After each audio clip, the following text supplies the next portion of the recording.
संरक्षण में है। और प्रभुपाद जी बता रहे थे कि इस प्रकार से जो पूरा कार्यक्रम है किसका, ये कृष्ण भावनामृत का जो कार्यक्रम है ये श्रीला रूप गोस्वामी के संरक्षण में चल रहा है। It is under the direct guidance of the Srila Rupa Goswami, है ना।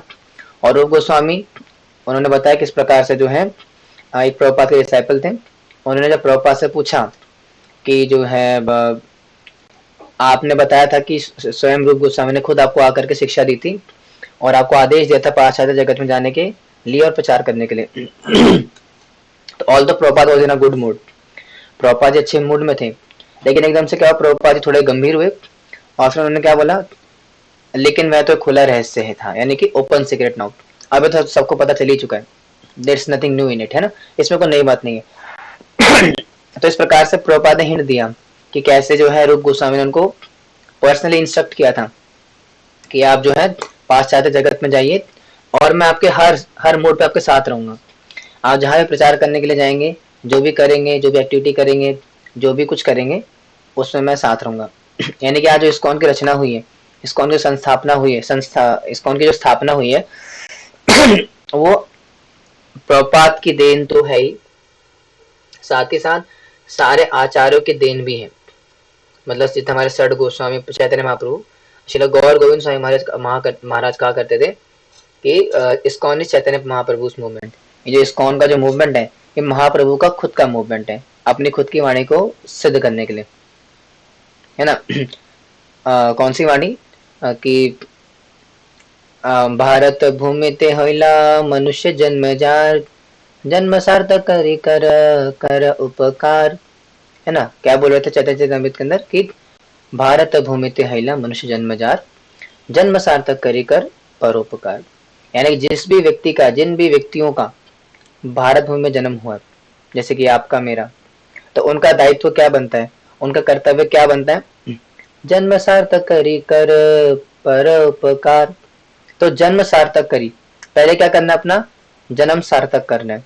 कैसे करेंगे जन्म सार्थक, बाय एक्सेप्टिंग कृष्णा कॉन्शियसनेस, जो कि आप सबने ऑलरेडी कर लिया है ना। अपने जीवन में कृष्णा कॉन्शियसनेस को एक्सेप्ट करने से हमारा जीवन सार्थक बनेगा। फिर एक बार हमारा जीवन सार्थक हो गया, फिर क्या करना, उसके बाद जन्म सार्थक करी कर परोपकार, परोपकार करना है, यानी कि प्रचार करना है। अभी जो हमने सीखा, ये जो हमने कृष्णा कॉन्शियस फिलोसफी को डाइजेस्ट करा, सीखा या पढ़ रहे हैं, ये मेन इसका उद्देश्य क्या है, प्रचार करना। और स्पेसिफिकली इस वर्ष का जो मतलब है, ये जो भाव है वो क्या है कि पाश्चात्य जगत का उद्धार करना, जो कि एकमात्र हमारे श्रील प्रभुपाद जी ने ही किया था और वो हमारे रूप गोस्वामी के निरीक्षण में था। किस प्रकार से प्रभुपाद ने बताया कि जो है कि मैं राधा दामोदर मंदिर के रूप कमरों में शाश्वत निवास करता हूँ, और किस प्रकार से जो है श्रील भक्ति सिद्धांत सरस्वती ठाकुर प्रभुपाद जी ने उनको जो है यहीं पर ही सेवा का कार्यक्रम, सेवा करने के लिए प्रेरित किया था। और साथ ही साथ कहा था कि आप भक्ति रसामृत सिंधु पढ़े, कहाँ पे करता, राधा वो राधा कुंड के निकट में, है ना। तो ये हमने डिस्कस किया था लास्ट क्लास के अंदर। अब थोड़ा आगे बढ़ेंगे, अब देखेंगे थोड़ा सा ब्रेक डाउन कि भक्ति रस अमृत सिंधु, इसका वास्तविक अर्थ क्या होता है। ठीक है, तो भक्ति रस अमृत सिंधु 4 शब्दों से मिलकर के बना है, जैसा कि मैंने फर्स्ट क्लास में बताया था, भक्ति रस अमृत और सिंधु। ठीक है, भक्ति रस का मतलब होता है कि दैट मेलो, अमृत का मतलब होता है नेक्टर, और सिंधु का मतलब होता है सागर। यानी कि ये जो पुस्तक है, ये जो पुस्तिका है, ये जो पूरा संरचना है श्री रूप गोस्वामी की, ये भक्ति रस का अमृत है और उसका पूरा का पूरा सिंधु है। यानी कि भक्ति रस का अमृत का पूरा सागर है ये किताब। और किस प्रकार से इस किताब के माध्यम से जो कि प्रयोजन तत्व है सिखाता है, सॉरी अभिधेय तत्व है, अभिधेय तत्व के साथ डील करते हैं, हमें सिखाता है किस प्रकार से हम इस भक्ति रस अमृत के सिंधु में गोते लगा सकते हैं, इसका पान कर सकते हैं, है ना। हमने कल डिस्कस करा था ना, संबंध अभिधेय प्रयोजन, किस प्रकार से संबंध क्या होता है, प्रयोजन क्या होता है, अभिधेय क्या होता है है ना। तो संबंध के आचार्य सनातन गोस्वामी, अभिधेय के आचार्य रूप गोस्वामी, प्रयोजन के आचार्य श्रील रघुनाथ दास गोस्वामी। तो उसमें से जो प्रयोजन तत्व है, जिसका क्या मतलब होता है, प्रोसेस, कि हम क्या फॉलो करके कहाँ जाने वाले हैं। प्रयोजन क्या हमारा, कृष्ण प्रेम, उस प्रयोजन तक कैसे पहुंचेंगे, कृष्ण प्रेम को कैसे प्राप्त करेंगे, अभिधेय यानी कि प्रोसेस को फॉलो करके। और प्रोसेस क्या है, दिस कृष्णा कॉन्शियस फिलोसफी, ये हमारी प्रोसेस है। ठीक है, ड्यूटीज नहीं आए आज, क्यों ऐसा क्यों, बाकी ड्यूटीज नजर नहीं आ रहे। मेघना माता जी नहीं है, बबली माता जी नहीं है, आकृति माता जी तो वैसे ही लेट आती है, नीतू माता जी भी नहीं है। किसी का कोई न्यूज है उनकी, कोई अपडेट उनका किसी के पास? मेरे को तो देते नहीं लोग अपडेट, कोई नहीं। तो भक्ति रसामृत सिंधु, वह भक्ति रसामृत सिंधु संस्कृत शब्द हमने उसके अनुवाद को संक्षिप्त कर दिया है नेक्टर ऑफ डिवोशन। यानी जो भक्ति रसामृत सिंधु नामक जो ओरिजिनल नाम है इस ग्रंथ का, उसी को ही नेक्टर ऑफ डिवोशन कहा जाता है ना। भक्ति रसामृत सिंधु इसका संस्कृत नाम है, और इसी का इंग्लिश ट्रांसलेशन क्या है, नेक्टर ऑफ डिवोशन, यानी कि भक्ति रस का सागर। रूप गोस्वामी का उद्देश्य भक्ति रस के सागर को प्रस्तुत करना है। क्यों, आप श्री रूप गोस्वामी भक्ति रस का सागर का प्रस्तुत कैसे कर सकते हैं, ये क्यों क्यों करना चाहते हैं, क्योंकि उनको क्या था, श्री चैतन्य महाप्रभु ने बैठ करके पर्सनली शिक्षा दी थी 1 महीने तक, कहाँ पर, मायापुर के अंदर, है ना। और इसीलिए उनको उनको कहा, क्या क्या कहा जाता है उनके बारे में, कि श्री चैतन्य मनोभीष्टम स्थापितम येन भूतले। वो क्या था, श्री चैतन्य महाप्रभु के मनोभीष्ट को जानते थे, कौन, श्री रूप गोस्वामी पाद। और क्योंकि जब महाप्रभु ने उनको शिक्षा दी थी मायापुर में, प्रयागराज में, सॉरी, 1 महीने के लिए, तो उस शिक्षाओं के माध्यम से ही वो चैतन्य महाप्रभु के मनोभीष्ट को जान पाए। और इसलिए उनके प्रणाम मंत्र में भी क्या आता है, श्री चैतन्य मनोभीष्टम स्थापितम येन भूतले, यानी कि श्री चैतन्य महाप्रभु का जो मनोभीष्ट है, जो उनके मन की बात है, जो उनके अंदर की बात है, स्थापितम येन भूतले, क्या करा उसको भूतल, मैंने रिकॉर्डिंग ऑन करी थी क्या, 1 सेकेंड, हाँ करी हुई है। स्थापितम येन भूतले, यानी कि उसको भूतल में, इस जगत के अंदर स्थापित करा। और इसीलिए वो इस भक्ति रस को अगर प्रस्तुत कर रहे हैं हमारे सामने, तो वो जो भक्ति रस जो श्री रूप गोस्वामी के द्वारा प्रस्तुत किया जा रहा है, that is the most authentic, because क्यों, वो क्योंकि वो चैतन्य महाप्रभु के मनोभीष्ट को जानने वाले हैं। ठीक है, यह बिल्कुल सागर के समान है, यह सागर सीमित है किंतु वह सागर असीमित होता है। यानी कि किस प्रकार से, ये इट्स लाइक एन ओशन, लेकिन ओशन यहाँ का जो भौतिक जगत का ओशन है ये लिमिटेड है ना। जितना पृथ्वी का सर्कमफेरेंस है, मतलब जितना भी उसका जो है पैरामीटर, जितना भी क्या बोलेंगे, का सरफेस एरिया है, उस सरफेस एरिया का ऑलमोस्ट करीबन 70-60% के आसपास होगा समुद्र, उससे ज्यादा नहीं होगा। लेकिन जो वाला सागर है भक्ति रस का, उसकी कोई बाउंड्रीज नहीं है, उसकी कोई लिमिटेशंस नहीं है, उसकी कोई ऐसा कोई सरफेस एरिया में डिवाइडेड नहीं है, वो अनलिमिटेड है, लिमिटलेस है। और वही लिमिटलेस भक्ति रस को श्री रूप गोस्वामी अपने इस ग्रंथ के माध्यम से देने का प्रयास कर रहे हैं। अब हम वहां तक कैसे पहुंचेंगे, उसका प्रोसेस भी इसके अंदर दिया हुआ है। बस हमें क्या करना है, श्री रूप गोस्वामी के पद चिन्हों पे चलना है, इसका पालन करना है, और ऑटोमेटिकली हम वहां तक पहुंच जाएंगे, है ना। और चैतन्य महाप्रभु ने भक्ति की तुलना एक विशाल समुद्र से की थी। और चैतन्य महाप्रभु ने ये करा, चैतन्य महाप्रभु ने क्या करा, ये जो भक्ति रस है इसकी तुलना समुद्र से ही की थी। और वही चीज श्री रूप गोस्वामी ने आगे चल के स्थापित भी करी। कब करी थी, जब रूप गोस्वामी से वार्तालाप कर रहे थे तो उन्होंने कहा कि यह बिल्कुल एक समुद्र के समान है। कब कर रहे थे बात, जब वो हुसैन शाह के कैद से छोड़ करके महाप्रभु से मिलने के लिए जाते हैं, और जब महाप्रभु उनको 1 महीने के लिए शिक्षा देते हैं, उन शिक्षाओं के दौरान ही महाप्रभु क्या करते हैं, श्री रूप गोस्वामी को बताते हैं कि किस प्रकार से जो भक्ति रस है, जो नेक्टर है डिवोशन का, नेक्टर ऑफ डिवोशन, ये क्या एक समुद्र के समान है। अतः मैं इसकी एक बूंद लेता हूँ और तुम उसका आस्वादन करो, और तब तुम समझ पाओगे कि यह समुद्र क्या है। तो यानी कि महाप्रभु ने क्या करा, जो पूरी भक्ति रस अमृत का सिंधु है, यानी कि जो भक्ति रस का जो पूरा का पूरा सागर है, क्या करा, श्री रूप गोस्वामी को एक बूंद दी कि आप इसका स्वादन करो। और उसी बूंद का स्वादन करके श्री रूप गोस्वामी समझ पाए चैतन्य महाप्रभु का मनोभीष्ट, और उसी एक बूंद का स्वादन करके जब चैतन्य महाप्रभु के मनोभीष्ट को जान लिया, उसी एक बूंद से भक्ति रसामृत सिंधु नामक ग्रंथ की रचना करी। यानी कि कहने का क्या मतलब है कि जो भक्ति रस अमृत का पूरा सागर है, वो पूरा का पूरा सागर इस भक्ति रसामृत सिंधु से भी ऊपर का चीज है। यानी कि इट्स वेरी बिग। यानी कि खुद सोच के देखिए आप कि चैतन्य महाप्रभु ने वो जिस भक्ति रस के सागर की बात करी, उस भक्ति रस के सागर की एक बूंद श्री रूप गोस्वामी को दी, और उसी एक बूंद से श्री रूप गोस्वामी ने कंपाइल करी भक्ति रसामृत सिंधु। लेकिन हाँ, इतना याद तो आप सोच सकते हैं कितना ज्यादा भक्ति रस का सागर कितना विशाल का होगा। लेकिन हाँ, ये भी जरूरी, ये भी इम्पोर्टेंट, ये भी सही बात है कि श्री रूप गोस्वामी ने जो ग्रंथ दिया उसको पढ़ करके हम डेफिनेटली उस रस तक जा सकते हैं। भले ही एक बूंद ही मिले, लेकिन वो भी हमारे लिए नफ रहेगी, आधी बूंद भी चल जाएगी। ठीक है, मतलब एक बूंद की आधी हिस्सा, उतना भी हमारे सफिशिएंट रहेगा हमारे जीवन में सुख लाने के लिए, हमारे जीवन में भक्ति रस लाने के लिए। एक बूंद तो काफी था श्री रूप गोस्वामी के लिए, तो हमारे तो फिर आधा बूंद भी काफी रहेगा, क्योंकि भक्ति रस इतना विशाल है, इतना बड़ा समुद्र है वो।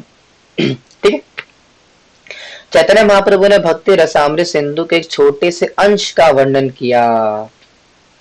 तो यानी कि भक्ति रस का जो सिंधु है उसका सिर्फ एक छोटा सा अंश का वर्णन किया है।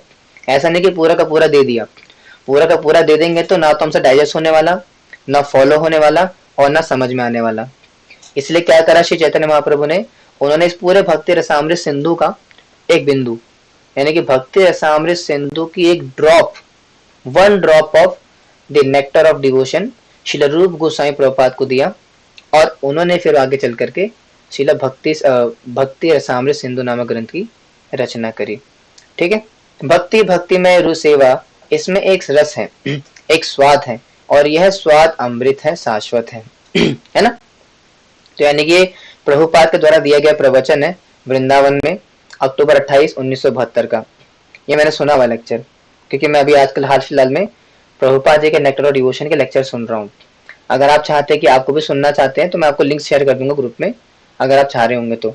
जो मैं लेक्चर भी सुन रहा हूँ फिलहाल, ऑफिस में बैठ के सुनता हूँ, तो वो भक्ति नेक्टर ऑफ डिवोशन के लेक्चर सीरीज है प्रभुपाद के वृंदावन में, बहुत प्यारे प्यारे लेक्चर्स हैं, और उसके इनसाइट्स मैं शेयर भी करता हूँ ग्रुप के अंदर।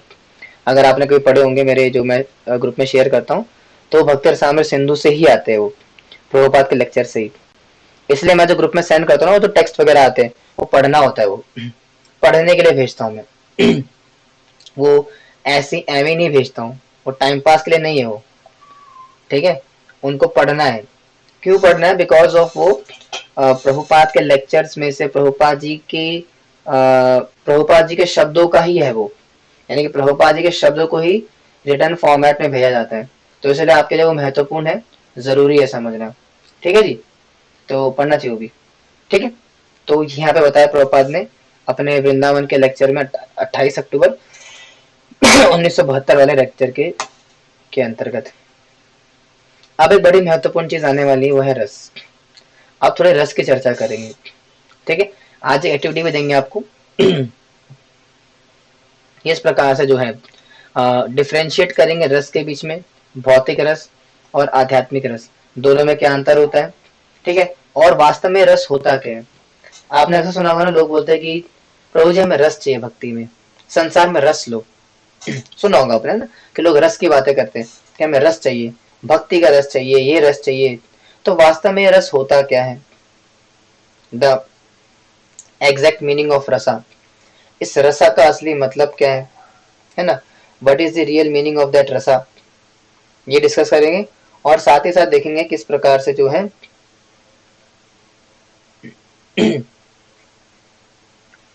क्या बात है, कोई आने रहा क्लास में। ठीक है, इस भक्ति रस का स्वादन करेंगे, इस भक्ति रस को समझेंगे, और साथ ही साथ डिफरेंशिएट भी करेंगे कि सांसारिक रस में और आध्यात्मिक रस में क्या अंतर होता है। ठीक है, तो रसा क्या लिखा है यहाँ पे? प्रत्येक सेवा का कोई ना कोई आकर्षण गुण होता है जो सेवक को उन्नति के मार्ग पर आगे धकेलता रहता है। ठीक है, यानी कि किसी भी सेवा को अगर आप करोगे, मान लीजिए भगवान के प्रति आप कोई भी प्रकार की सेवा कर रहे हो, किसी भी प्रकार की, any kind of engagement, any kind of activity, any kind of service you are providing to Krishna, तो वो क्या है? किसी ना किसी भी प्रकार की जो सेवा है वो किसी न किसी आकर्षण से बंधी होती है, और वही आकर्षण आपको रस देता है। क्या कहा मैंने कहा कि किसी भी प्रकार की सेवा, किसी प्रकार की एक्टिविटी जो कि कृष्णा कॉन्शियस है, वो क्या होती है, एक आकर्षण से बंधी होती है, और वही आकर्षण आपको रस प्रदान करता है। एग्जाम्पल देता हूँ, जैसे मान लो भगवान के लिए भोग बनाना है ना, भगवान के लिए कुकिंग करना, अब ये एक प्रकार की सेवा है। अब ये किस प्रकार से आकर्षण में आती है, क्या आकर्षण करती है कि भगवान के लिए मैं सुंदर सुंदर भोग बनाऊंगी, बढ़िया से खीर, चावल, दाल, सुंदर सुंदर फूड आइटम्स। ये क्या है, एक आकर्षण है भगवान के लिए, सेवा के लिए, कि मुझे इस प्रकार से भगवान को भोग लगाना है, इस प्रकार से भगवान के लिए सेवा करनी है। तो ये क्या है, आकर्षण है। और यही जो आकर्षण है सेवा का, आपको प्रेरित करेगा सेवा करने के लिए, और यही जो आकर्षण जो कि सेवा से बंधा हुआ है, यही आपको रस प्रदान करेगा। इसलिए जो भक्ति में रस आता भी है, वो रस तभी आता है जब आपका आकर्षण उस सेवा से होता है। अगर आपका आकर्षण नहीं है सेवा से, आपको जबरदस्ती बोला जा रहा है कि सेवा करो, सेवा करो, प्रभु जी सेवा करो, माता जी सेवा करो, मंदिर आओ, भक्त बन गए हो, तिलक लगा रहे हो, सेवा करो, तो जबरदस्ती जब करते तो आकर्षण नहीं होता वो। और जब तक आकर्षण नहीं होगा तो रस नहीं आएगा, और जब रस नहीं आएगा तो फिर क्या होता है, it leads to fall down. लोग जो होते हैं भक्ति छोड़ के चले जाते हैं। अक्सर लोग पूछते हैं, प्रभु जी लोग इतने समय से भक्ति कर रहे थे, 5 साल, 10 साल, 15 साल, 20 साल, तो भक्ति इतने समय के बाद लोग छोड़ क्यों देते हैं? मैक्स टू मैक्स 5 साल होता है लोगों, जनरल लोगों में जो होता है 5 साल मैक्स होता है। 5 साल के बाद लोग भक्ति ड्रॉप कर देते हैं जनरली, जनरल मास की बात करो, मैक्स मैक्स 5 साल, जो अच्छा खासा होता है टिकता है 5 साल। उसके बाद जनरली लोग 5 साल के बाद, 10 साल के बाद, 10 साल तो मैक्सिमम छोड़ ही देते हैं भक्ति। हालांकि उसके कई सारे कारण होते हैं, अपराध कारण होता है, सेवा ना करना, और बहुत सारे अदर कारण है। लेकिन उसमें कारण ये भी है कि हम किसी प्रकार की कोई सेवा में इन्वॉल्व नहीं होते। जब तक हम कृष्ण भावना में, जो हमारा ये प्रोसेस है, जब तक इसमें रहते हुए हम किसी भी प्रकार की कोई सेवा में इन्वॉल्व नहीं है, चाहे वो कुकिंग की सेवा हो, भगवान के लिए फूल माला बनाना, श्रृंगार करना, मंदिर में झाड़ू लगाना, पोछा लगाना, भगवान का मंदिर में अर्चन करना, प्रीचिंग करना, बुक डिस्ट्रीब्यूशन करना, एक्सेट्रा एक्सेट्रा। यानी कि अगर किसी प्रकार की सेवा में, ऐसे क्यों प्रभु जी, क्या हमारे साथ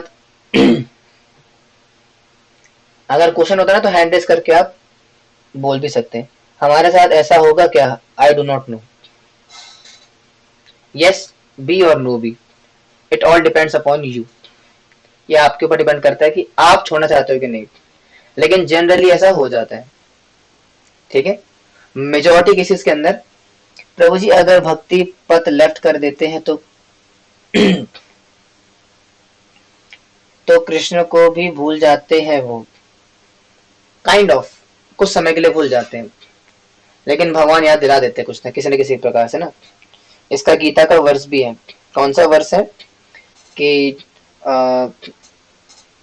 कौन सा वर्ष है सेकंड चैप्टर का, किसी को याद है? कि मेरे भक्त का कभी विनाश नहीं होता, नहीं 17 चैप्टर का आई थिंक है ना, इसमें भगवान क्या बोलते हैं कि कौन तया प्रति जानी ही नामे भक्त परिषति, ऐसा करके आता है ना वर्ष कि कौन सा वर्ष है, किसी को याद है कि? ठीक है, मैं भी दिखा दूंगा अगर आपको याद नहीं आ रहा, मुझे भी याद करना पर काफी समय ने गीता पढ़े हुए। तो उसमें आता है कि कौन तया प्रति जानी ही नामे भक्त्या प्रणश्यति, यानी कि मेरे भक्त का कभी विनाश नहीं होता। अगर मान लो आपने 5 साल भक्ति करी और 5 साल भक्ति करने के बाद बोर हो गए कि प्रभु जी अब और नहीं बता, प्रभु जी देख ली भक्ति भी, कुछ रस नहीं मिल रहा, ना रस मिल रहा है ना कुछ, बस नॉर्मल जिंदगी चल रही, मजा नहीं आ रहा प्रभु जी, अब मुझे भोग करना है, नाउ आई एम लिविंग भक्ति। हाँ ऐसा होता है, आपको मजाक लग रहा होगा, लेकिन ऐसा बहुत सारे केसेस हैं। एक बार हमारी क्लास चली थी, संडे क्लास, तो प्रभु जी बता रहे थे क्लास के दौरान कि एक डिवोटी थे, बहुत पुराने थे, तो वो उनकी वाइफ की डेथ हो गई थी किसी कारण से। तो वो आए प्रभु जी के पास, तो प्रभु जी ने बोला कि भक्ति उक्ति कर रहे हो नहीं कर रहे हो? तो उन्होंने साफ साफ बोला, प्रभु जी इस जन्म में तो मेरा भक्ति करने का खास इरादा रहा नहीं है, ठीक है, जितनी भक्ति होनी थी हो गई, अब तो भक्ति उक्ति तो नहीं करनी, अब नॉर्मल लाइफ जीनी है। तो ऐसे कई सारे एग्जांपल्स हैं, इवन हमारे खुद के बैच के, मुझे भी करीबन 3 साल कॉन्टिन्यूसली होने जा रहे हैं यूथ फोरम के अंदर, और भक्ति करते 4 साल होने जा रहे हैं ऑलमोस्ट। मेरा भी 1 साल बचा है, देखते हैं 1 साल बाद क्या। आई होप नहीं छोड़ूंगा, लेकिन देखते हैं भगवान की जो इच्छा रही, नहीं छोड़ूंगा। ठीक है, क्योंकि मेरे को भगवान, ठीक है। अनदर थिंग कह रहा था मैं कि इस प्रकार से जो है अब काफी सारे हमने देखा अपने सामने, हमारे यार दोस्त फ्रेंड्स कहाँ थे, आज है ही नहीं, कहीं भी आसपास ही नहीं है। कितने सारे चले गए छोड़ करके भक्ति, 3 साल के अंदर ही लग जाते हैं ना। यूथ के अंदर कहाँ स्टेबिलिटी होती, नहीं होती इतनी। आते हैं, थोड़ा भक्ति कल्चर देखते हैं, इधर उधर देखते हैं कि भाई क्या है कैसे क्या कुछ, फिर कहीं ना कहीं समाये ले जाती है।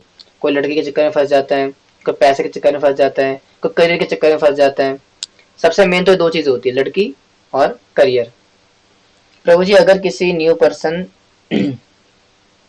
ओहो इतना लंबा टाइप करते हो। प्रभु जी अगर किसी न्यू पर्सन को रेकमेंड करना हो तो पहले हम भगवत गीता पढ़ाने को बोले, ये प्रभुपाद जी और आचार्य का ग्लोरिफिकेशन, मतलब इस सोल्यूशन शुड बी फर्स्ट। कुछ भी हो सकता है, प्रभुपाद के सब कुछ एक समान ही है। प्रभुपाद जी के हर एक ग्रंथ, हर एक लेक्चर, सब कुछ दिव्य है, तो किसी से भी भक्त बन सकता है वो। लेकिन वास्तव में जो भक्ति होती है ना, एक्चुअली में प्रचार का जो असली वो होता है, प्रभुपाद जी का कहते हैं प्रीचिंग मीन्स गिविंग टेस्ट। प्रचार, वास्तव में जो प्रचार होता है वो होता है आपके खुद से, यानी कि आपको आचार्यों ने, परंपरा ने, गुरु ने, कृष्ण ने कितना एम्पावर्ड करा हुआ है, कितनी शक्ति प्रदान करी है। एक प्रभुपाद का बहुत ही फेमस पर्पट था, कौन सा था, जिसमें कि प्रभुपाद खुद बताते हैं इसको कि unless one is empowered he can not do preaching. मुझे याद करने दे एक सेकेंड, याद आएगा तो बताऊंगा। बहुत ही स्पेशल वो था उसमें। उसमें प्रभुपाद साफ साफ ये चीज लिख रहे हैं, मैंने पढ़ा था, इसी भागवतम के अंदर था, नहीं कहाँ पर था। कौन सा वर्ष है, एक तो ये माउस खराब कैसे हो गया। हाँ, तो प्रभुपाद ने खुद बोला उसके अंदर कि unless one is highly, unless one is क्या बोलते हैं स्पेशली, क्या बोलेंगे, क्या वर्ष था, क्या लाइन क्या थी, बड़ी इंपॉर्टेंट थी, मैं भूल रहा हूँ। he cannot do preaching unless he is empowered by Krishna. जब तक कि कोई कृष्ण या भगवान से, आचार्य से एम्पावर्ड नहीं होता, तब तक he can not do preaching. तो भक्ति का जो ओरिजिनल फैक्टर है वो एम्पावर्ड है, यानी कि अगर आपके पास कितनी कृपा आपको प्राप्त हुई भक्ति की, तो भक्ति आपके अंदर कितनी है, आपके अंदर जितनी भक्ति होती है उतनी ट्रांसफर होती है आगे। तो यही भक्ति का मेन ऑब्जेक्टिव है। अदरवाइज भक्ति तो, अगर आप बोलेंगे प्रभु जी ना आप ऐसी बातें कर रहे हो, हमने तो उनको देखा था फलाने भैया को इंस्टाग्राम पे, उनके तो 3 लाख फॉलोअर है इंस्टाग्राम पे, अच्छी अच्छी वीडियोस बनाते हैं।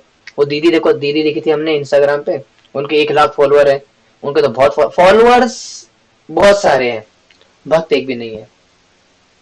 याद रखना, बहुत सौ आने सत्य बात बोल रहा हूँ, क्योंकि आप सब मेरे अनुगत्य में हो, तो मेरे को आपको सही राह दिखाना मेरा फर्ज बनता है। फॉलोअर्स लाखों बन जाते हैं, करोड़ों भी बन सकते हैं। फॉलोअर्स लाखों बन सकते हैं, करोड़ों भी बन सकते हैं, लेकिन भक्त बनना ये आपके मेरे हाथ में नहीं होता। याद रखना, followers can be in 1000 million 100 lakh crore, कितने भी बना सकते हो, but you can make a person devotee only if you have that power, or you have got that power from the acharyas to make someone a devotee. That is the secret. Secret सिर्फ इतना सा है कि आपके अंदर वो शक्ति तत्व प्रकाशित हुआ है कि नहीं हुआ है, तभी जाकर के आप किसी को भक्त बना सकते हो, किसी के हाथ में माला पकड़ा सकते हो। अदरवाइज इस कलयुग काल के अंदर किसी के भी हाथ में माला पकड़ाना, 16 माला उसे जप करवाना, ये किसी भी साधारण जीव के बस की बात नहीं है, चाहे वो कितना ही बड़ा सूरमा क्यों ना हो। 100 आने की बात है, इसलिए बता रहा हूँ क्योंकि आजकल ऐसा हो रहा है मार्केट के अंदर, आजकल ऐसा। हाँ बोलिए कामेश्वरी माता जी, कुछ कहना आपने?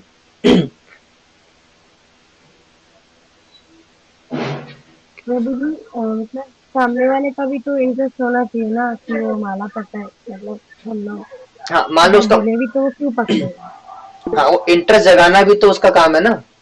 आप मुझे बताओ, जब आप प्रभुपाद गए अमेरिका, तो वहां पे जो हिप्पीज लोग थे, उनका कोई इंटरेस्ट था भक्ति में?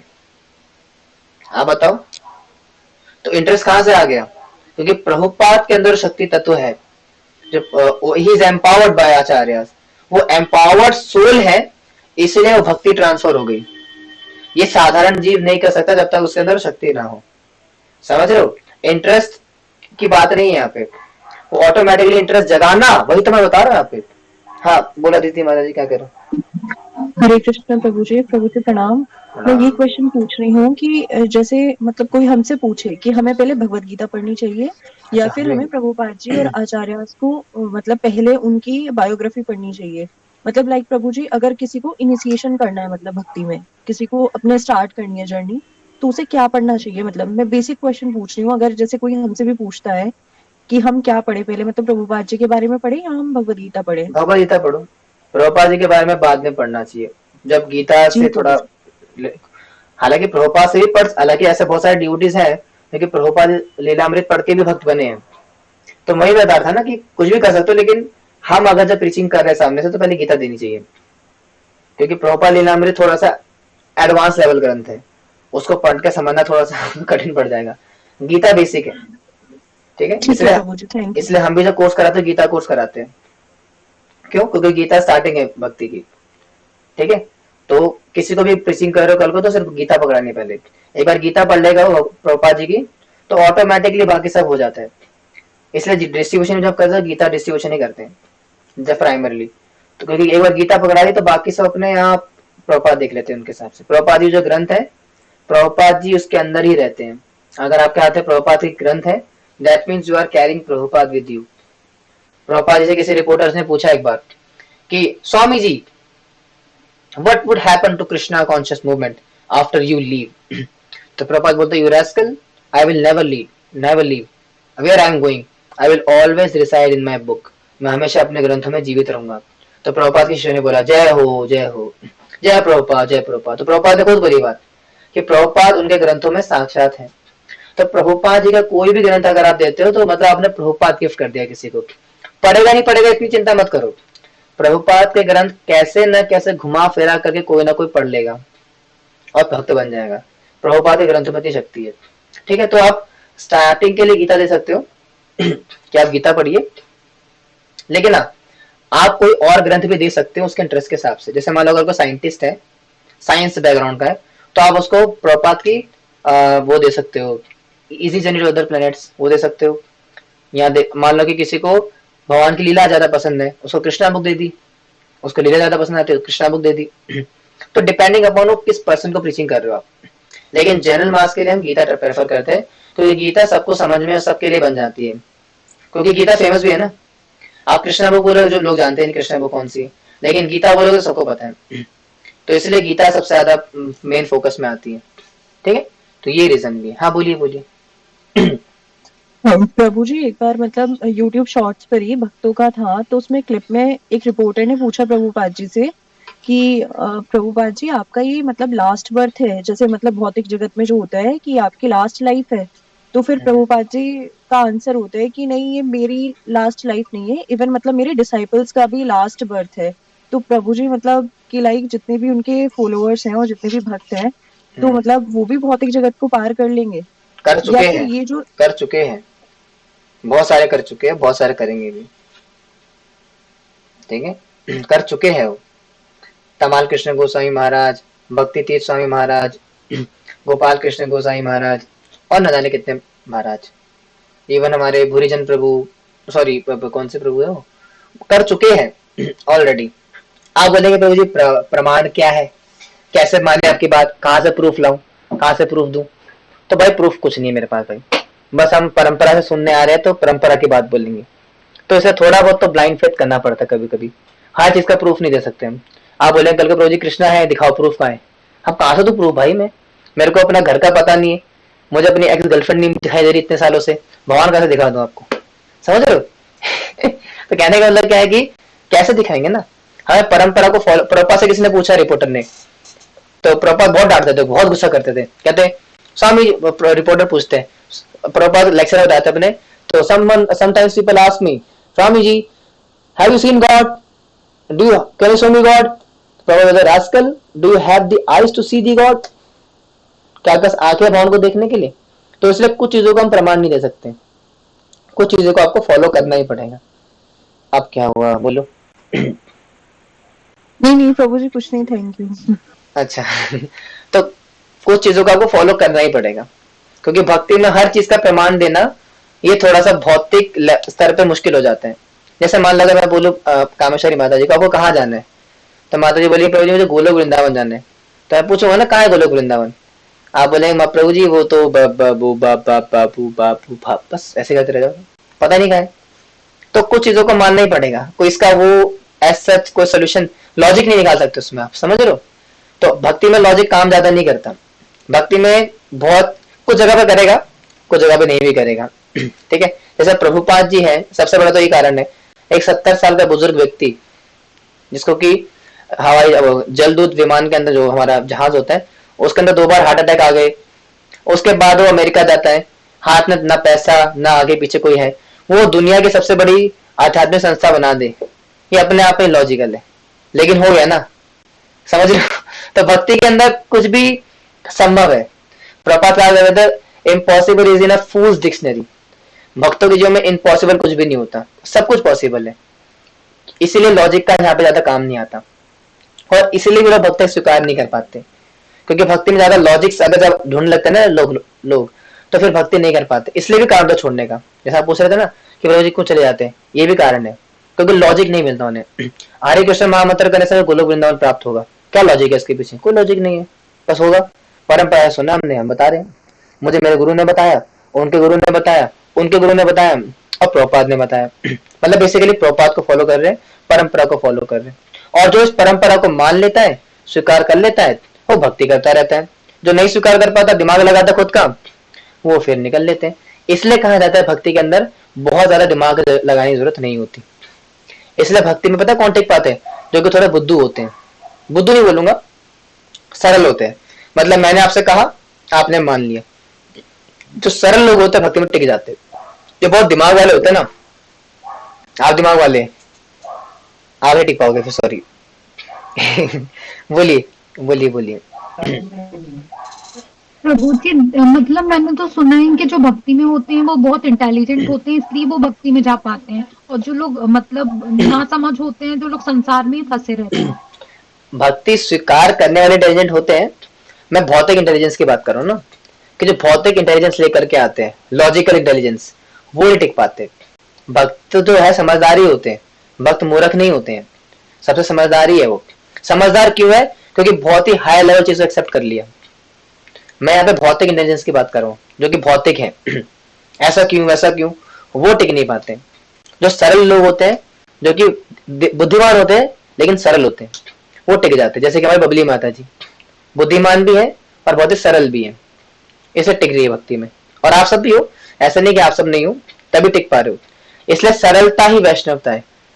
प्रभुपाद कहा जाता है सिंपलिसिटी इज वैष्णविज्म। जो सिंपल होगा वो टिक जाएगा, जो सिंपल नहीं होगा वो चला जाता है। इसके अलावा और भी कारण होते हैं, मतलब ऐसा नहीं कि जो सिंपल होता है वो टिकता है। सिंपल लोग मान लो अपराध कर दिया, कोई माया ने जकड़ लिया, क्योंकि सिंपल लोगों को माया ही पकड़ सकती है, ये भी कारण होता है, क्योंकि सिंपल लोगों को माया आकर्षित जल्दी कर लेती है। ठीक है, तो कोई भी कारण हो सकता है भक्ति छोड़ने का, उस पर भी नहीं जाएंगे, आपको डराएंगे नहीं। अभी अच्छे से भक्ति करो आप, लेकिन फिलहाल हम रस की बात कर रहे थे। ठीक है, तो रस का मतलब ये होता है, यानी कि हम किसी प्रकार से जो सेवा प्रदान कर रहे हैं भगवान को, उससे हमें जो आनंद प्राप्त हो रहा है, आदान प्रदान का, उसको रस बोलते हैं। ठीक है, rasa refers to the different taste और emotional experiences that individuals encounter in their relationships. जैसे मान लो अगर आपको किसी लड़की से प्यार हो गया, तो क्या आप गाते हो कि पहला पहला प्यार है, पहली पहली बार है। तो क्या है, रस है ना, कि तुमको पाया है तो जैसे खोया हूँ। तो हाथों में हाथ है ना, हम दोनों दो प्रेमी दुनिया छोड़ चले, तो साथ में आते, आदान प्रदान करते, हाथों में हाथ हो, है ना। हाथ क्या है कि अगर आस ने क्या था कि है ना कि हम तेरे बिना अब रह नहीं सकते, ऐसा कुछ गाने बनाते ना, कि तेरे हाथ में मेरा हाथ हो, जिंदगी बर्बाद हो, सॉरी क्या था, जिंदगी आबाद हो, है ना। इस प्रकार से मतलब कहते हैं आदान प्रदान, जब लड़का और लड़की आपस में आदान प्रदान करते हैं तो रस आता है। वैसे ही, मतलब वैसे तो नहीं, एग्जाम्पल दे रहा था इससे ऊपर की चीज है वो। लेकिन उसी प्रकार से हम भगवान की सेवा में इंगित होते हैं, अपने आप को अपने आप को करते हैं, तो उससे भगवान क्या करते हैं, आदान प्रदान करते हैं। अच्छा मेरी सेविका ने मुझे ये सेवा दी, तो बदले में मैं भी सेवा करूंगा, रस देते। भगवान रसिक है ना, तो रस का आदान प्रदान भगवान जब करते हैं, उसको वही रस आता है हमारे अंदर। और इसके अलग अलग प्रकार होते हैं, ठीक है, अभी वही बताएंगे आपको। और याद रखना, ये जो रस शब्द है, ये सिर्फ, हाँ ये सिर्फ जो है, सिर्फ और सिर्फ भक्ति से ही कॉन्टेक्स्ट में आ सकता है। संसार के कॉन्टेक्स्ट में रस का इस्तेमाल करना अपराध है। अपराध नहीं बोलूंगा, लेकिन गलत चीज है, क्योंकि संसार में रस नहीं है, क्योंकि संसार है भोग, भोग समाज है। यहाँ पे सिर्फ भोग करके आनंद प्राप्त करते हैं, और भोग के अंदर रस नहीं आता। भोग के अंदर एक सुख आता है। अच्छा मैंने बताया नहीं, कॉपी खोलो, नोट करो, ठीक है। दो प्रकार के सुख आते हैं, चपल सुख, नोट करो, टाइप्स ऑफ सुख। कहा गया, कहा गया, एक तो होता है आपका चपल सुख, कहां पर है, लिखा था मैंने,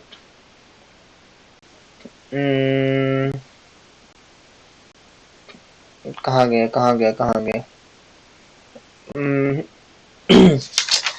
नोट तो करा था मैंने कसम से, पक्का मैं करा था, मुझे याद मिल रहा है अभी यहाँ पे। सर्वोच्च आनंद प्राप्त करती है, सद्गुण शुभदा नहीं, चप्पल सुख बोलते हैं ना, how we can get the mercy of ये वो, ठीक है, मिलेगा तो बताऊंगा। तो ये याद करना टर्म, कि संसार में जो सुख मिलता है उसको चपल सुख बोलते हैं।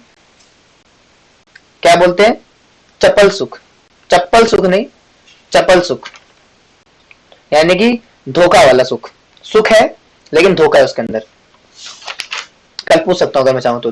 और ये हमारा कन्वर्ट होता है तीन प्रकार के दुखों के अंदर। कौन कौन से होते हैं, परिणाम दुख, मिल गया, मिल गया, मिल गया, मिल गया, नोट कर रहे हो ना, हाँ नोट कर रहे हो ना।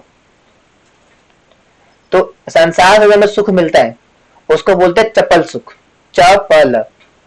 और हमारे भजन में भी आता है, कौन सा भजन है कि भजहु रे मन श्री नंदन नंदन अभय चरणारविंद रे, दुर्लभ मानव जन्म सत्संग गोविंद दासा बिलाशर। क्या बोलते हैं,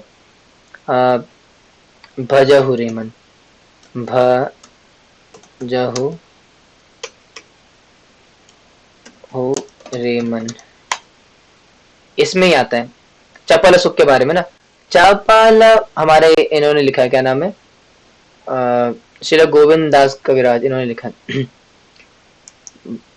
कमल दल टल चपल, ऐसे करके आता है, गोविंदा दासा विलास। बहुत प्यारा भजन है, कभी गाएंगे इसको अच्छे से क्लास के अंदर। मैं प्लानिंग कर रहा हूँ आपके लिए ना एक सेशन रखने का, भजन कीर्तन करने के लिए, उसमें हम भजन गाएंगे, क्योंकि ना भजन भक्ति का प्राण है। तो संकीर्तन कभी करेंगे, ऑनलाइन संकीर्तन मैं प्लान कर रहा हूँ, पहले करा था एक बार, काफी अच्छा रिस्पॉन्स भी था, but I am planning again. तो ये वाला भजन आप गा सकते हो, इसमें आता है चपल सुख। कहाँ है ये रहा, कमल दल चला जीवन तल, नहीं कहाँ पर है, ए धन यबर पुत्र जय, कमल दल जल जीवन तल, ये रहा सुख, चपल सुख लागिर। क्या लिखा है ना, सीता सीता तपबत, क्या सीता अतपबत, नहीं भजो रे मन, सीता तप बत बरीसन ए दिन जामिनी जागिरे, है ना, ए दिन जामिनी जागिरे, विफल से विनु कृपण दुर्जन चपल सुख लबा लागिरे, चपल सुख लबा लागिरे। है ना। भजहु रे मन श्री नंद नंदन, अभय चरनारविंद रे। दुर्लभ मानव जन्म सत्संग, तरहु हे भव सिंधु रे। तरहु हे भव सिंधु रे। ठीक है, तो यहाँ पे आता है चपल सुख लब लागिरे, यानी कि चपल सुख के पीछे हमारी जिंदगी, मेरी जिंदगी बर्बाद हो गई। Both in the day and at night I remain sleepless, बेसहारा, है ना। बोलते ना कि मुझे नींद न आए, मुझे चैन न आए, कोई जाए जरा ढूंढ के लाए, न जाने कहाँ दिल खो गया, ऐसा हालत हो जाती है। Suffering from the pains at the heart and heat and cold, और सर्दी गर्मी सताई रही है ठंड के बाद। The wind and the rain for a fraction of flickering happiness. क्या बोल रहे हैं आप? फ्लिकरिंग मतलब निकल जाने वाला एकदम से। फ्लिकरिंग का क्या होता है? फिसल जाने वाला। तो चपल सुख बोलते हैं उसको। तो संसार में बोलते हैं ना, प्रभु जी अक्सर बोलते हैं कि प्रभु जी आप बोला संसार में सुख नहीं है तो सही, इतना सुख मिलता है मैं भोग करके। इंद्र, अरे कहाँ जा रहे सारे, एकदम से गायब हो गए। भाई क्या हो रहा है आजकल यार, क्लास आ रहे हैं लोग, जा रहे हैं, what is going on. Babli माता जी लेट आई हैं आज, और क्या बोलते हैं सब लेट ही आए, व्हाट इज गोइंग ऑन। हाँ तो क्या है ये? चपल सुख। ठीक है, तो संसार में हमें सुख मिलता है वो उसको बोलते हैं चपल सुख। समझ में आया इतना?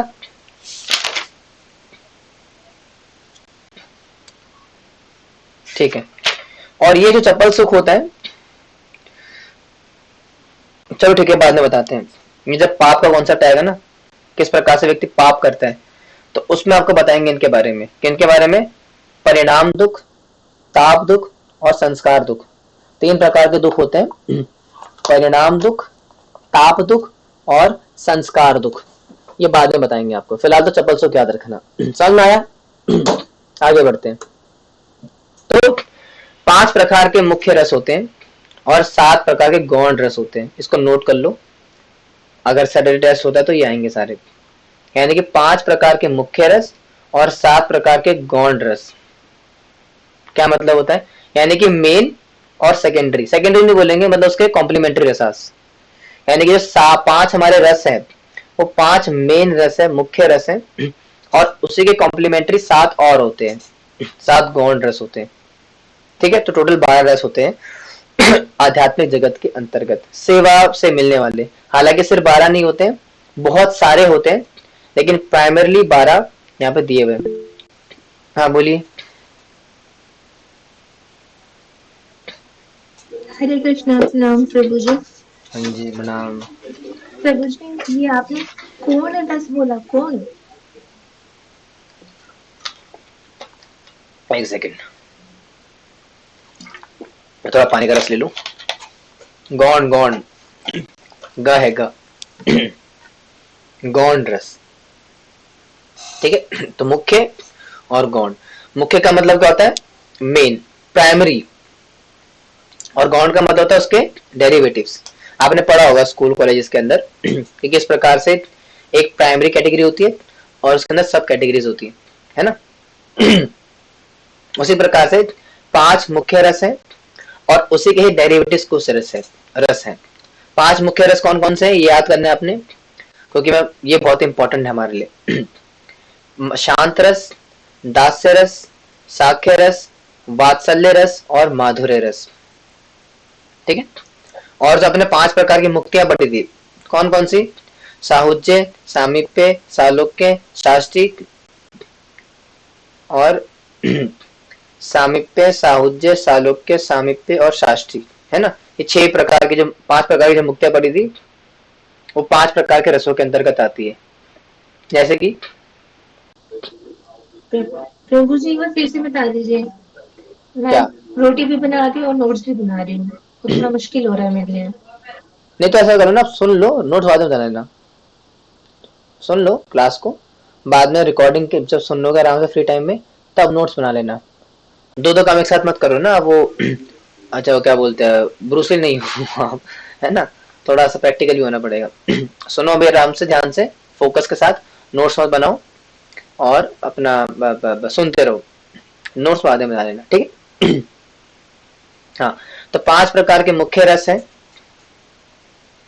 शांत रस, दास्य रस, साख्य रस, वात्सल्य रस और माधुर्य रस। शांत रस का क्या मतलब होता है? भगवान की लीला में पेड़ बनना, ठीक है, पेड़ बन गए, मिट्टी बन गए, ठीक है, तो ये क्या है? पेड़ पौधे इत्यादि बन गए, ये शांत रस है, भगवान की सेवा करते हैं शांत भाव में, इसलिए इसको क्या बोलते हैं? शांत रस, यानी कि शांति का रस होता है। और इसमें क्या है? सालोक्य, सामीप्य, साहुज्य, शाष्टी, ये शाष्टी है ये, अरे यानी कि भगवान में विलीन हो जाना। शाष्टी मुक्ति में शांत रस होता है, ठीक है। और ये क्या होता है? वैष्णव रिजेक्ट कर देते हैं। जो शांत रस होता है वो वैष्णव रिजेक्ट करते हैं, क्योंकि उससे भगवान से तदात्कार होने की बात होती है, और उसको हम रिजेक्ट कर देते हैं कि हमें शांत रस नहीं चाहिए। तो बाकी के 4 रस है वो वैष्णवों के अंदर, या गौड़े वैष्णव के अंदर मुख्य पाए जाते हैं। मुख्यतः कौन कौन से? दास्य रस, भगवान का दास बनना, जैसे कि भगवान के जो जितने गोपी इत्यादि हो गए, ठीक है, सारे दास से रस भगवान की सेवा करते हैं। नंद महाराज, सॉरी, जितने भी बोल लो आप, गाय इत्यादि हो गई, ठीक है, बलराम जी हो गए, ये सारे दास से रस के अंतर्गत आते हैं, ठीक है। तो शांत रस, कौन सी मुक्ति जुड़ी है इसके साथ? शाष्टी, यानी कि भगवान में एक हो जाना, तदात्कार हो जाना, शांत रस। फिर क्या है? दास्य रस, यानी कि भगवान के दास बन के सेवा करना। इसमें कौन से?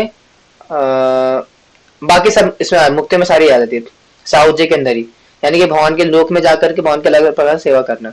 दास्य का मतलब भगवान का दास बनना, किसी भी रूप से बन सकते हो। और दास्य रस कॉमन है बाकी पांचों के अंदर, सॉरी, 4 के अंदर। साखे के अंदर भी दास्य है, वात्सल्य के अंदर भी दास्य है, और माधुर्य के अंदर भी दास्य है। याद रखना, यानी कि दास्य रस और दास्य रस के बाद सखा रस आता है। साख्य रस मतलब क्या होता है?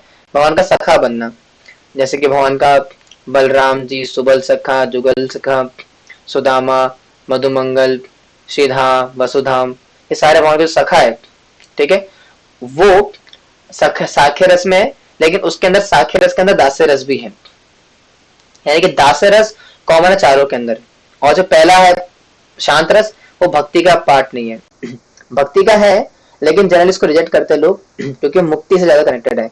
तो उससे जो भक्त होते हैं, वैष्णव होते हैं, वो शांत रस को एक्सेप्ट नहीं करते। इवन हमारे जो गौड़ वैष्णव सिद्धांत, गौड़ संप्रदाय के अंतर्गत हम शांत रस को एक्सेप्ट नहीं करते, हमसे 4 रस को एक्सेप्ट करते हैं, क्योंकि श्री चैतन्य महाप्रभु ने 4 ही भक्ति देने के लिए आए थे, 4 रस देने के लिए, दास्य, साख्य, वात्सल्य और माधुर्य।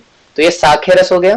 फिर कौन सा है? वात्सल्य रस, यानी कि भगवान के माता पिता के रूप में सीनियर जो गोपियां होती है वृंदावन की, जो कि वृंदावन को बच्चे, भगवान को बच्चे के रूप में देखती है, तो वो कौन सा रस है?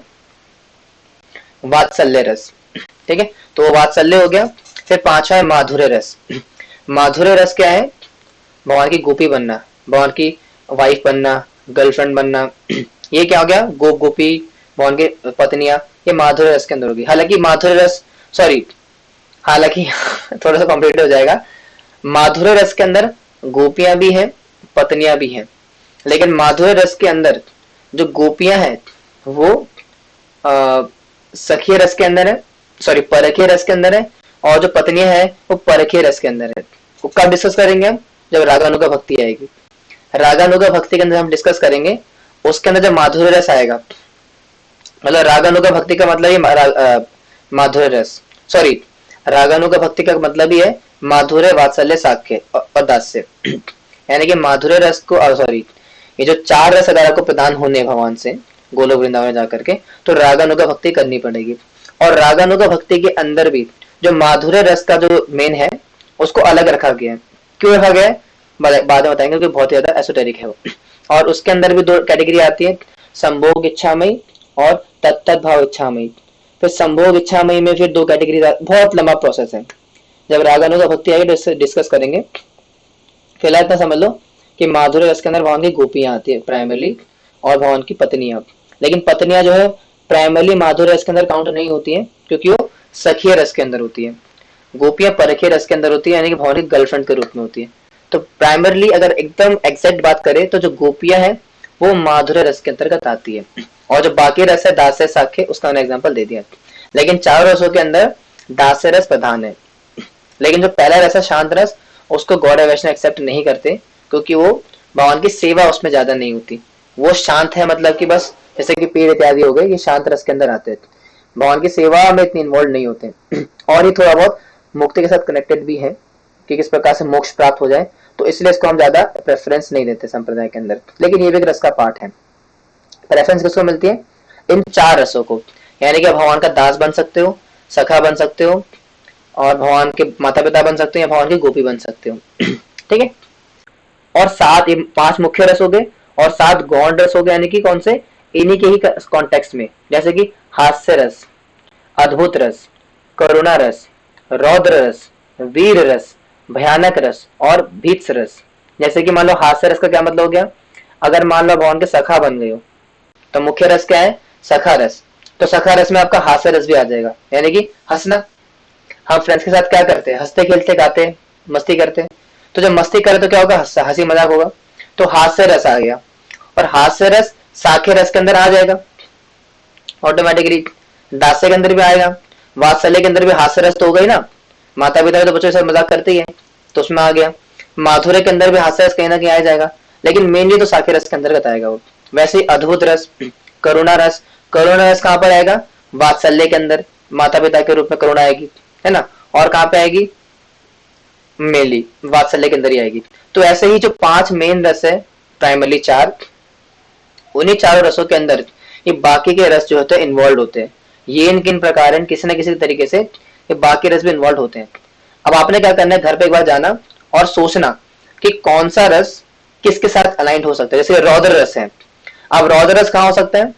क्या सखा में हो सकता है? हाँ, हो सकता है। मान लो कि जैसे जैसे मान लो कि एक बार क्या हुआ, भगवान श्री कृष्ण ने, मान लो कोई बलराम जी है, तो बलराम जी ने मान लो भगवान श्री कृष्ण की पिटाई कर दी, तो ये कौन सा रस मिला? साख्य है उसमें, और रौद्र रस, यानी कि पिटाई होगी भगवान की। यशोदा महारानी, माता यशोदा वात्सल्य रस में है, भगवान को क्या करती है? वात्सल्य रस में सेवा करती है। लेकिन मतलब भगवान की पिटाई कर दी, गुस्सा आया कि जो कान्हा ने क्या करा? माखन खा लिया गोपी घर में जाके। तो वात्सल्य रस में तो है ही, लेकिन रौद्र रस भी मिलेगा। क्यों? क्योंकि माखन खा लिया, गलती करते पिटाई होगी, तो रौद्र रस दिखाया वहां पे। वीर रस, वीर रस कहां पर है? वो है माधुर्य रस, यानी कि माधुर्य, जब गोपियां हैं, गोपियों को जब भगवान क्या करते हैं? शो ऑफ करते हैं। जैसे मान लो अगर कालिया आ गया, तो कालिया आ गया तो भगवान क्या करते हैं? नाटक करते कि मर गया। काली ने मुझे, सॉरी काले नहीं, काले नाग का नाम काले था ना, हाँ, काले ने मुझे लपेट लिया। भगवान क्या करते हैं? नौटंकी करते हैं कि मैं पिट रहा हूँ, मर रहा हूँ। देखते गोपियां आई क्या? जब गोपियां नहीं आई तब तो भगवान शांत रहते हैं। जैसे ही गोपियां आती है तो क्या करते हैं? अपना वीर रस दिखाते हैं, है ना, पीटते कालिया को, उस पर नाच करते हैं, नृत्य करते हैं। तो ये वीर रस हो गया। तो यानी जो मेन रस है 5 रस, दास्य, शांत छोड़ दो भी, दास्य, साख्य, वात्सल्य, माधुर्य, ये 4 मेन रस होते हैं, जिसमें कि प्राइमरीली सेवा करते हैं अलग अलग पार्षद, और उसके अंतर्गत ही बाकी के जो गौण रस है वो मिल जाते हैं। कभी हास्य मिल जाएगा, कभी रौद्र मिल जाएगा, कभी करुणा मिल जाएगी, कभी वीर रस मिल जाएगा, कभी भयानक रस मिल जाएगा। भयानक रस कब मिलेगा? जैसे कि हमारा अघासुर लीला हो गया, या बाकी जो लीला होगी, जिसमें भयानक रस में यशोदा महारानी की दामोदर लीला भी आती है। क्योंकि दामोदर लीला में क्या था? यशोदा महारानी क्या थी? भगवान से नाराज हो गई थी, गुस्सा हो गई थी बहुत, तो भयानक रस मिला वहां पे। ठीक है। तो ऐसे अलग अलग प्रकार के इन 5 रसों के अंदर ये बाकी के जो गौण रस है कहीं ना कहीं इन्वॉल्व होते हैं। तो बहुत बड़ा कॉन्सेप्ट है, मैंने इन शॉर्ट बताया आपको, क्योंकि इसको आगे हम डिस्कस करेंगे जैसे जैसे आगे बढ़ेंगे ना वेदी भक्ति के अंतर्गत। तो माधुर्य रस, सॉरी रागानुगा पे आगे बढ़ेंगे, भाव भक्ति में पढ़ेंगे, तो सारे रस को डिस्कस करेंगे अच्छे से। फिलहाल जितना बताया था समझ में आया? मुश्किल तो नहीं हो रहा है जी? मुश्किल हो भी रहा तो मैं ज्यादा कुछ कर नहीं सकता इसमें, क्योंकि कॉन्सेप्ट तो मुश्किल है। आगे एक्सरसाइज करते हैं फटाफट से 5 मिनट लेकर के, ठीक है, फिर क्लास को एंड करेंगे। अब डिस्कस इन पेयर्स, ये भक्ति शास्त्री के अंदर होता है तो पेयर में, लेकिन ऑनलाइन तो पेयर बना नहीं सकते, हमारा तो हुआ था, लेकिन हाँ ऑनलाइन डिस्कस कर लेते हैं। ठीक है। What is the difference between material रसा एंड स्पिरिचुअल रसा? कोट सम पर्सनल शास्त्रीय एग्जांपल्स। ठीक है, तो ये एक्टिविटी करते हैं फटाफट से, फिर कल इसके आगे बढ़ेंगे।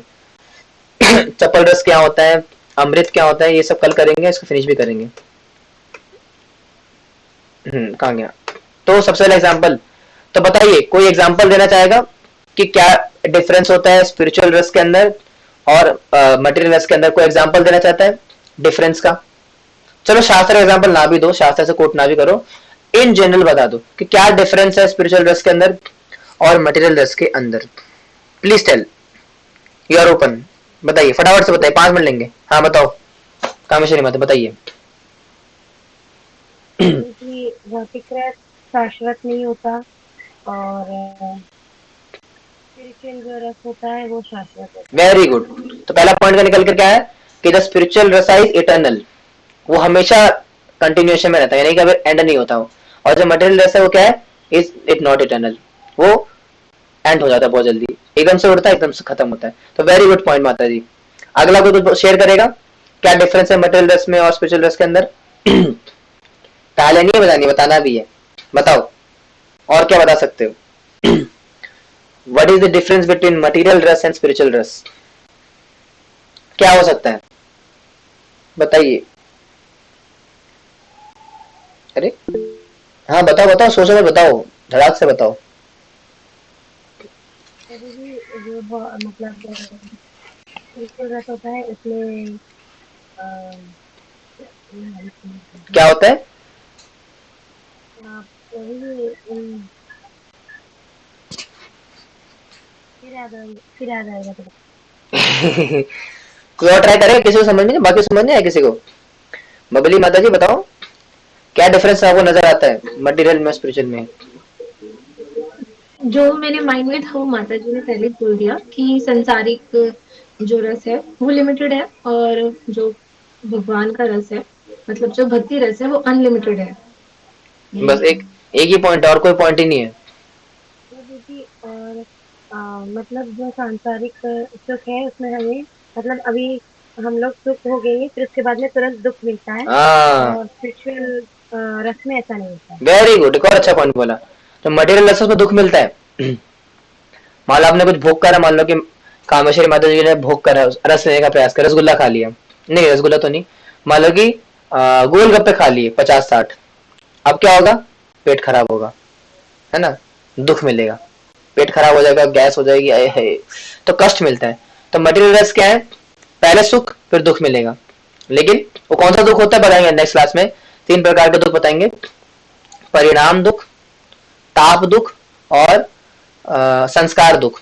ये 3 प्रकार के दुख में कन्वर्ट होता है संसार का जो होता है ना रस, 3 प्रकार के दुख में कन्वर्ट होता है, कल बताता है नेक्स्ट क्लास में। ठीक है, तो दुख में कन्वर्ट होगा, लेकिन जो स्पिरिचुअल रस है वो कन्वर्ट नहीं होता, वो पहले भी आनंद, बीच में भी आनंद और आगे भी आनंद। ठीक है वेरी गुड। और कोई पॉइंट बताना चाहते हैं? एक मैं बताता हूँ, आप स्पिरिचुअल जो रस है उसमें बहुत ज्यादा वैरायटी है, मटेरियल के अंदर नहीं है ना।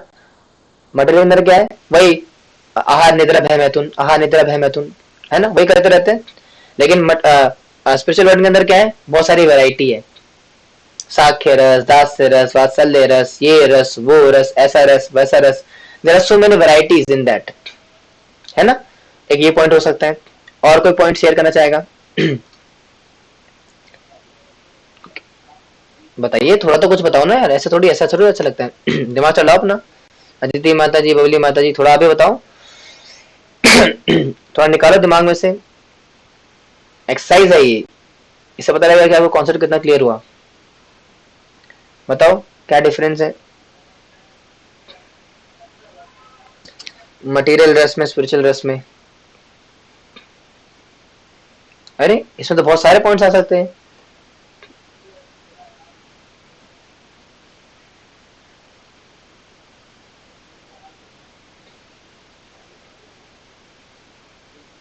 नहीं आ रहा समझ में कुछ भी है? और कोई पॉइंट निकल के आ रहा है? अरे बहुत सारे पॉइंट यार। मटेरियल रस के लिए आपको क्या करना पड़ता है, कर्म करना पड़ता है, बहुत ज्यादा हार्डवर्क करना पड़ता है, तब जाकर के आपको कर्म मिलेगा। लेकिन भक्ति रस के अंदर आपको सांसारिक कर्म करने की जरूरत नहीं पड़ती, आपको बहुत ज्यादा मेहनत करने की जरूरत नहीं पड़ती, है ना, आपको ऑटो। और दूसरा क्या और डिफरेंस हो सकता है कि मटेरियल रस के अंदर आपको एक्सप्लॉइट करते हैं कि सामने वाले को, एक्सप्लॉइटेटिव मेंटेलिटी होती है, लेकिन स्पिरिचुअल रस के अंदर नहीं होता, सेवा भावना होती है, भोग बुद्धि नहीं होती, है ना। ऐसे कई सारे कारण है। तो आपके लिए हाँ बताइए और एक और पॉइंट।